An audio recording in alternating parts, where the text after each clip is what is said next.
West Bengal state ইউনিভার্সিটির অধীনে যারা 2024 সালে 6 সেমিস্টার বাংলা G2 অনুবাদ চর্চা ও লিখন নিয়ে পরীক্ষা দেবে তাদের জন্য আমাদের এই সাজেশন, অর্থাৎ ইন্টারনাল পরীক্ষার জন্য। যেহেতু ইন্টারনাল পরীক্ষার খুব একটা বেশি দেরি নেই, তাই আমি তোমাদের প্রশ্নগুলো দিয়ে দিলাম। এখন থেকে তোমরা যদি এই প্রশ্নগুলোর প্রস্তুতি নাও, আশা রাখি তাহলে পরীক্ষার জন্য ভালোভাবে প্রস্তুতি হতে পারবে। অর্থাৎ ইন্টারনাল পরীক্ষার জন্যও যেমন প্রস্তুতি হবে, ঠিক সেরকম ফাইনাল পরীক্ষার জন্য প্রস্তুতি হয়ে যেতে পারবে। দেখো তোমরা প্রশ্নগুলো, তোমাদের 6 নম্বরের 2টো প্রশ্ন থাকবে আর 2 নম্বরের 4টে থাকবে। আমি সেইভাবেই প্রশ্ন সেটটা তৈরি করেছি। ক, পরিভাষা কাকে বলে, পরিভাষার বৈশিষ্ট্য ও গুরুত্ব আলোচনা করো। খ, অনুবাদ বলতে কী বোঝো, অনুবাদের শ্রেণীবিভাগ করে উদাহরণসহ আলোচনা করো। গ, প্রতিবেদন কাকে বলে, প্রতিবেদনের প্রকারভেদগুলি আলোচনা করো। গ, ইংরেজি থেকে বাংলায় অনুবাদ, অর্থাৎ আমি একটা দিয়ে দিচ্ছি, এটাই যে আসবে এমন কোনো মানে নেই, তবু তোমাদের প্র্যাকটিসের জন্য একটা দিয়েছি। দেখো, sister Nivedita, known as Margaret Elizabeth Noble in earlier life, was born in Ireland in 1867. After finishing her education, she settled down in England in the teaching profession.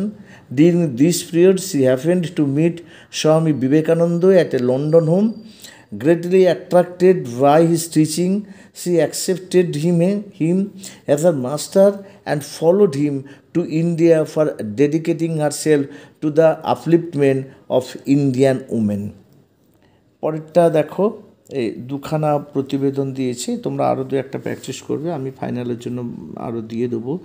21শে ফেব্রুয়ারি আন্তর্জাতিক মাতৃভাষা দিবস উপলক্ষে তোমার কলেজে উন্মোচিত হলো ভাষা শহীদ স্মারক, এই বিষয়ে একটি প্রতিবেদন লেখো। আর 2 হচ্ছে একটি সাহিত্য বা বইমেলার বর্ণনা দিয়ে প্রতিবেদন রচনা করো। এবার 2 নম্বরের যে প্রশ্নগুলো সেগুলো দেখো, পরিভাষা বলতে কী বোঝো। ক হচ্ছে abstract budget, power of attorney, action and climax, এই শব্দগুলোর বাংলা পরিভাষা লেখো। এই 4টেগুলো হবে না, অনেক আছে, তোমাদের 250-300টা আছে, সেগুলো প্র্যাকটিস করতে হবে। তবে তোমাদের অভ্যাসের জন্য আমি 4টে দিয়েছি। এবার গ হচ্ছে অনুবাদ কত প্রকার ও কী কী। ঘ, অনুবাদের 2টি বৈশিষ্ট্য লেখো। উমা হচ্ছে অনুবাদ করতে হলে কোন বিষয়গুলির ওপর নজর দেওয়া দরকার।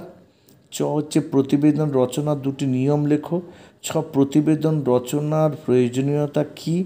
বর্গীয় জ হচ্ছে সারসংক্ষেপ বা সারাংশ কাকে বলে। ঝ হচ্ছে সারাংশ লেখার 2টি নিয়ম বা রীতি লেখো। ইয়ে হচ্ছে সারসংক্ষেপ রচনার 2টি প্রয়োজনীয়তা নিজের ভাষায় লেখো।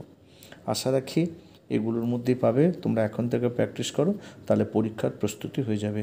যদি ভিডিওটি ভালো লাগে তাহলে অবশ্যই লাইক, কমেন্ট এবং বন্ধুদের মধ্যে শেয়ার করবে। আর যারা এখনও পর্যন্ত আমার চ্যানেলটিকে সাবস্ক্রাইব করোনি, অবশ্যই তোমরা চ্যানেলটিকে সাবস্ক্রাইব করবে।